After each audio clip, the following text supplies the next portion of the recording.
কাম বলতে শুধু শারীরিক মিলনই কাম নয়, তো মন দিয়ে শুনবে, শারীরিক সম্পর্কই কাম নয়, কাম অনেক প্রকারের হয়। বিশেষ করে কামকে দুইটি ভাগে বিভক্ত করা হয়েছে, এক সকাম আর এক হলো নিষ্কাম। সকামও অনেক রকমের হয়। আমাকে উচ্চ পদ চাই, এটা হলো একটা কামনা। আমাকে একটা ভালো চাকরি চাই, এটা হলো একটা কামনা। বুঝতে পেরেছো? তা মনের মধ্যে যদি কামনাই না হয় তাহলে কেউ লেখাপড়া করবে? কেউ পয়সা কামাতে যাবে? আমাকে একটা ভালো বাড়ি বানাতে হবে, এটাও একটা কামনা। আমাকে একটি সন্তান চাই, এটাও একটি কামনা। শুধু অনেক সময় মানুষ কি করে, মানুষ মনে করে একমাত্র স্ত্রী পুরুষের সঙ্গম, স্ত্রী পুরুষের মিলনই হলো কাম। না না না, শুধু সেটাই কাম নয়, সেটাও কামের একটি পার্ট। কামের অনেকগুলো ভাগ রয়েছে, তার মধ্যে সেটাও একটি ভাগ। আমাকে কিছু চাই না, এটা হলো নিষ্কাম। নিষ্কামের মধ্যেও কিন্তু কামনা আছে। কিছু চাই না, তাহলে কি চাই? বলে মুক্তি চাই। তো মুক্তি তো চাই, মুক্তি চাই কি না? তো মুক্তিরও একটি কামনা আছে। খুব মন দিয়ে শুনবে, মুক্তিরও কামনা আছে। নিষ্কাম হলেও তার মধ্যে কাম আছে, নিষ্কাম তার মধ্যেও কাম আছে। যদি মুক্তি না চাই তাহলে মানুষ কেউ সাধনা করবে, কেউ তপস্যা করবে, কেউ ভজন করবে? তার জন্য এই সংসার কাম ছাড়া কখনো চলে না। প্রেম সে বলো, বিষয়ের মধ্যে যত পড়ে থাকবে ততই পাপের ভাগীদার হতে থাকবে। কেন? সংসারের মধ্যে যদি আমরা থাকি তাহলে আমাদের দ্বারা কিছু না কিছু পাপ কর্ম হতেই। আমরা এই সংসারে ত্রিবিধ পাপ, 3 প্রকারের পাপ নিত্য করে চলছি। কি কি? বলে কায়িক, বাচিক আর মানসিক।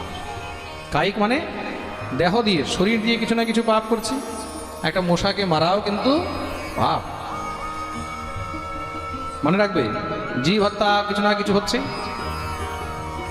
বাচিক মানে বাণী দিয়ে, মুখ দিয়েও কিছু না কিছু পাপ করছি। কারোর নিন্দা, কারোর চর্চা, গালাগালি, মিথ্যা সম্ভাষণ, এগুলোও পাপ। আর তৃতীয় হলো মানসিক, মনে মনেও কিছু না কিছু পাপ করেই চলছি তো। মনে মনে কার বিষয়ে দুশ্চিন্তা করা, কার বিষয়ে মনে মনে আজে বাজে চিন্তন করা, মনে মনে কার ক্ষতি চাওয়া, এটাও কিন্তু অপরাধ, এটা মানসিক অপরাধ। প্রেম সে বলো, অন্তর মনে যদি তুমি ভগবত চিন্তন করো, যদি তুমি ভগবানের বাণী, ভগবানের উপদেশ মেনে চলো, তখন গিয়ে তোমার বুদ্ধি শুদ্ধ হবে। তার জন্য ভগবান যা বলছেন, ঈশ্বর যা বলেছেন, মহাপুরুষগণ যা বলেছেন, আমাদেরকে সেগুলো মেনে চলা উচিত। সেই রাস্তা যখন মেনে চলবে, দেখুন ভগবানের কথা কে মেনে চলেছে? পাণ্ডবরা। কারা মেনে চলেছে? পাণ্ডবরা। তা অন্তত বিজয় কাদের হয়েছে? সুখী কারা হয়েছে? বলো, পাণ্ডবরা। ভগবানের কথা মেনে চলেছে বিভীষণ। কে মেনে চলেছে? বিভীষণ। তা সুখী কে হয়েছে? রাবণ না বিভীষণ? তার জন্য ভগবান যা আমাদেরকে উপদেশ করে গেছে, ভগবানের সেই উপদেশ, সেই বাণীকে আমাদেরকে মানা উচিত। প্রেম সে বলো, প্রথম গুরু হলেন জন্মদাতা পিতা, যিনি আমাদেরকে জন্ম দিয়েছেন, তিনি হলেন প্রথম গুরু। ভগবান বলছেন, এই কথা কে বলছেন? ধরে বলো, ভগবান বলছেন প্রথম গুরু হলেন জন্মদাতা পিতা। আর দ্বিতীয় গুরু কে? বলে দ্বিতীয় গুরু হলেন যিনি আমাদেরকে দীক্ষা প্রদান করেছেন, তিনি আমাদেরকে দীক্ষা প্রদান করলেন, যিনি আমাদেরকে ব্রহ্ম সম্বন্ধ দিয়েছেন, মন্ত্র প্রদান করলেন, তিনি হলেন দ্বিতীয় গুরু। আর তৃতীয় হলেন শিক্ষা গুরু। তৃতীয়কে? যার কাছে আমরা ভগবত ধর্মের শিক্ষা পেয়েছি। মনে রাখবে, এখানে শিক্ষা গুরু বলতে কাকে বলা হয়েছে?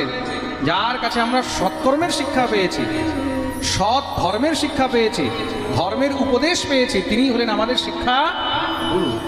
যাকে তাকে কিন্তু আবার শিক্ষা গুরু এখানে ভগবান বলেননি। কেন? ভগবান বলছেন সবাই সৎকর্মণাম সাক্ষাম দুজা তেরি সম্ভব আদ্যঙ্গ যত্রাশ্রমণাম যথাহম জ্ঞানদো গুরু। গুরুকে? গুরু হলাম আমি।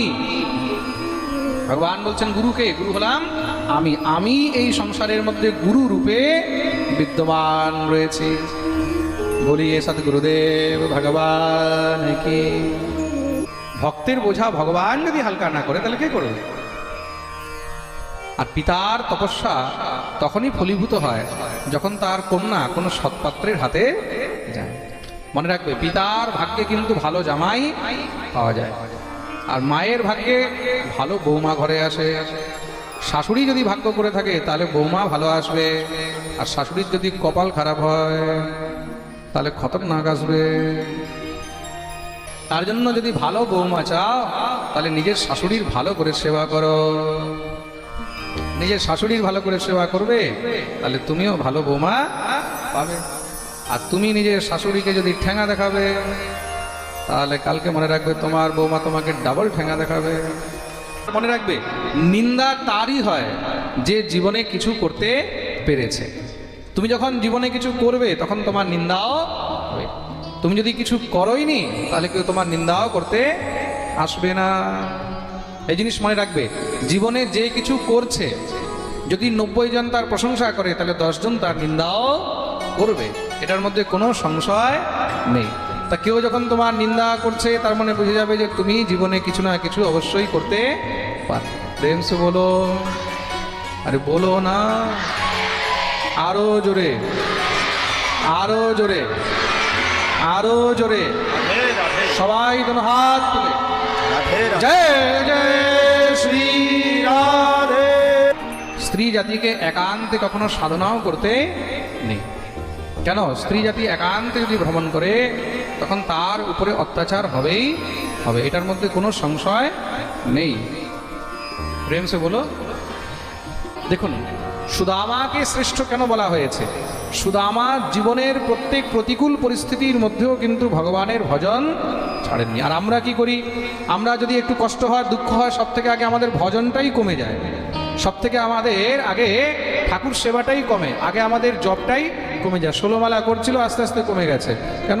বলে এখন মহারাজ মন লাগে না আজকাল। কেন? বলে এই সমস্যা, ওই সমস্যা, বলে এখন মহারাজ 2 মালা করি। তোমার ভজন কমলো, সাধন কমলো, তার মানে কি তোমার বিপত্তি আরো আস্তে আস্তে বেড়ে গেল। প্রেম সে বলো।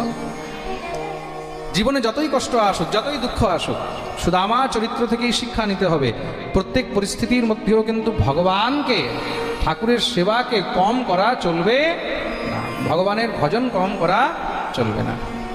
তুমি দুঃখের মধ্যে যদি ভগবানকে ত্যাগ করে দিয়েছো, ঠাকুর সেবা কমিয়ে দিয়েছো, মনে রাখবে তার মানে তোমার দুঃখ আস্তে আস্তে আরো বাড়বেই। তার জন্য যত দুঃখ হয়, যত কষ্ট হয়, পরিস্থিতি যতই তোমার প্রতিকূল হোক, তার মধ্যেও কখনো ভগবত ভজন কম করতে নেই, ঠাকুর সেবার মধ্যে কোনো কমি করতে নেই। প্রেম সে বলো। যেই পুত্র নিজের মাতার সেবা করতে পারে না, স্বামীহীন যে স্ত্রী, যার স্বামী নেই, এমন স্ত্রীকে যদি তার সন্তান সেবা না করে, মনে রাখবে সেই পুত্রকেও জন্ম জন্মান্তর পর্যন্ত নরক ভোগ করতে হয়। আর শুধু তাই নয়, সেই পুত্র জন্ম জন্মান্তর পর্যন্ত মাতৃবিয়োগী হয়ে থাকে আর তাকে কষ্ট ভোগ করতে হয়। তার জন্য পুত্রের কর্তব্য, বাজালে ভালো করে বাজাও, যেই ছেলেরা, যেই পুত্র নিজের মাতা পিতার সেবা করে না, মনে রাখবে তাকে কিন্তু মহাদোষী বলা হয়েছে, মহাপাপী বলা হয়েছে। পিতৃ মাতৃ দূষকাহা।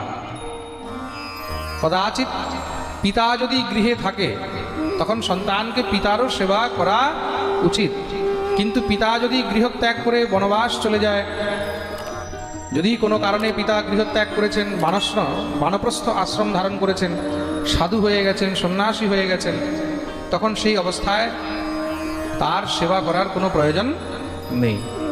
বিশেষ করে বৃদ্ধকাল হওয়ার আগেই পিতাকে নিজের সমস্ত সব দায়িত্ব পুত্রের ঘাড়ে দিয়ে তখন বানপ্রস্থ আশ্রম গ্রহণ করা উচিত।